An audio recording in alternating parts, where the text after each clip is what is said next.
Hey there everybody, how's everybody doing today? Just want to take a quick minute and post an update video here of where I've been, what's been going on. To be completely honest with you guys, life is busy. We have several children, a farm here to take care of, I have a full-time job, and YouTube's fun and all, but it doesn't really pay the bills, and it takes a lot of time to make these videos, and unfortunately a lot of money as well to make the videos. So I've been working on things behind the scenes, and I'm going to try to post more. I apologize that I kind of been taking a lax in posting some videos, but I wanted to share with you some updates on the TJ. The CJ5 still sitting in the barn right there. The front passenger wheel cylinder, brake wheel cylinder went bad, so I got to replace that. It's been like 2 months now. I still have yet to get to it, just been too busy, and I've been focusing on this guy right here because this Jeep right here is a lot of fun. I have a soft spot for TJs. I've always had a soft spot for TJs. They drive so nice. The 4.0 sounds so good.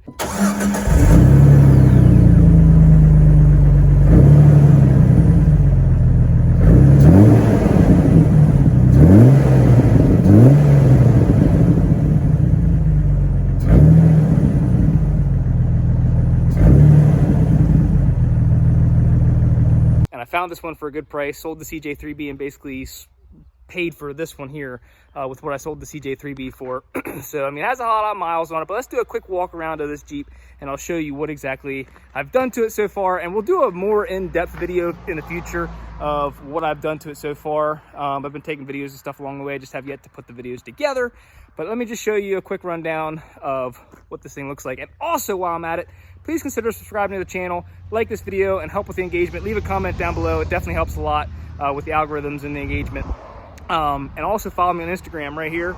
I post a lot of stuff on there as well. It's a little easier than YouTube, but let's look at this Jeep. Alrighty, so you guys know that I picked this thing up probably a few months ago. I can't remember exactly when it was, but it's changed a lot since then. If you look at it in this videos here, I bought it from a younger guy, fairly close to me, about a half hour away, and it does not look like that anymore. The rundown on this thing, it is a 2002 Apex Edition TJ Wrangler. So it has 194,000 miles on it. Valve train noises are to be expected. Runs really, really, really well, knock on wood. It has the original 4.0, for what I believe, not to be touched, other than I did change out the push rods, which you've seen, and I'll put a link to that video right here. You'll see, or one of these sides, I did change out the push rods, the rocker arms, and the keepers, or whatever, or bridges, whatever you want to call those things, because they were pretty worn. That's the only engine work done to it. I did also replace the air intake with a, let me see if I can pop this with one hand. Oh, there we go. A cold air intake. I know a lot of you guys will say, oh, they don't do anything. Yeah, well, I did. Whatever, it's fairly cheap. I did replace the IAC. That thing was going bad and causing this thing to basically not high idle at startup, and it would fluctuate idling coming to a stop, and I'll put a video in right now of what that thing was doing. So does anybody know if this is supposed to happen? I think not. And as you can see, that was shot, so I replaced that. But the other rundown on the drivetrain, it has the original 4.0 liter, has the NV3550 5-speed transmission, new clutch put in by the previous owner, new radiator put in by the previous owner because he smacked it when he was changing out the tie rod ends or something like that. On the drivetrain yet, the original Dana 30 front, and it does have a Ford 8.8 rear end swapped in there.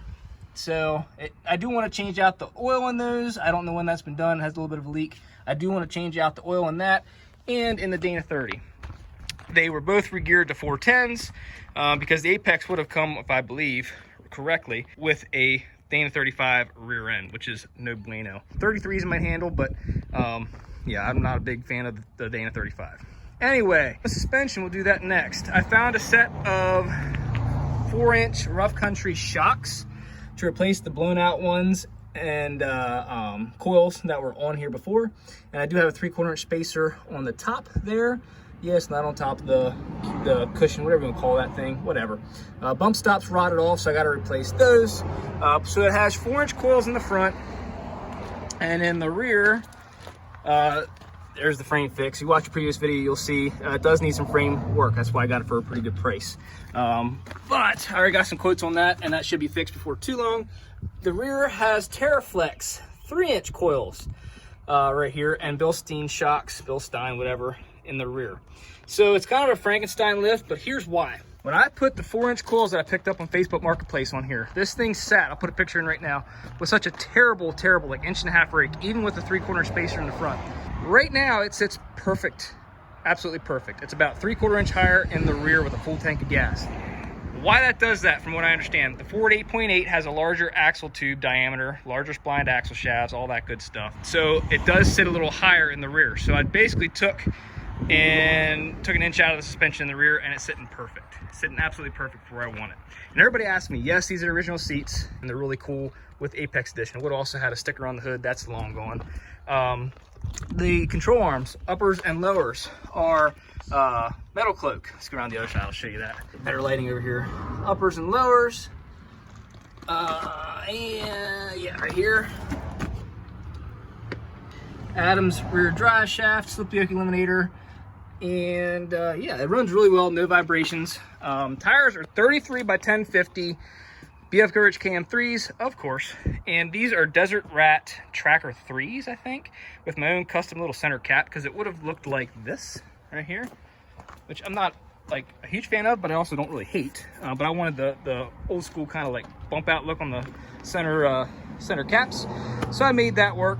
It has Rubicon flares. Actually, there's Sahara flares that I painted to look like Rubicon flares. So I got really good tire coverage there, but there's a little bit of poke, but it looks just about right. They are Poison Spider rocker guards. Yeah, has a Smitty built 8,500 pound winch. I'm sorry, 9,500 pound winch that I might take off and paint a little bit. I've heard that's pretty common. I don't know. There goes the truck. I don't know the name of the bumper, but it does have a Rusty's front track bar, and I'm guessing that's a Rusty's tie rod end. I'm not really sure. Tie rod. I have a new steering stabilizer coming for it. With the 8.8 rear, I'm kind of jumping around a little bit. That does have disc brakes, which is really nice. It does stop really well. The rear track bar is worn out. I don't know if I can catch that on video right here. Right in there. See if I can get it on film here. See if I can get it to go side to side. You can hear it a little bit. That bushing's worn out. I have a metal cloak rear adjustable track bar to go in there. So it's actually went up to Mount Zion off-road for an alignment. I got it roughly dialed in, but they're gonna align it much better for me, and they're gonna put that rear track bar in there for me, because I cannot get those stinking bolts loose to save my life, and I don't feel like fighting it anymore. So I do have full doors for it and a full soft top. But yeah, that gives you kind of an update on what I've been doing here so far with it. It's a lot of fun. I love just being able to throw the kids in the back seat, buckle them in their car seats, and just head on down the road, go out to the lake, go different places. It's just a lot of fun. It's a lot easier to drive than the CJ5. It's a lot safer to put the kids in than the CJ5. So again, oh, I did change out the center console. That was like an ammo box, something or other. Found this for 80 bucks down in Maryland, in Baltimore. Drove down and picked it up. But other than that, the interior is pretty stock other than the head unit. Stock cage with the padding removed, sound bar. I pulled the sub out that the kid had in before me. But yeah, that's about it. Of course, put my trail rated badges on. That just makes the Jeep completely perfect. But it's really pretty color, Patriot Blue. The paint has been sun-baked, and like up here on the cowl especially, you'll see it's, you know, cracking and kind of chipping out. It's to be expected. I mean, this thing's a 2002, so it's how old now. Gives you kind of a quick update. If you have any questions, definitely leave me a comment down below, and I'll try to do some more videos here on in-depth of what I did and how I did it and why I did it. So thank you guys so much for subscribing to this channel and being part of this this little slice of the internet, I always say, because it just truly honors me that you chose to watch this video, like this video, share this video. You know, just it means a lot that you actually take the time to engage here on my channel. So thank you so much for watching. Hope you guys have a wonderful rest of your day. This weekend is Father's Day. Tomorrow's Father's Day.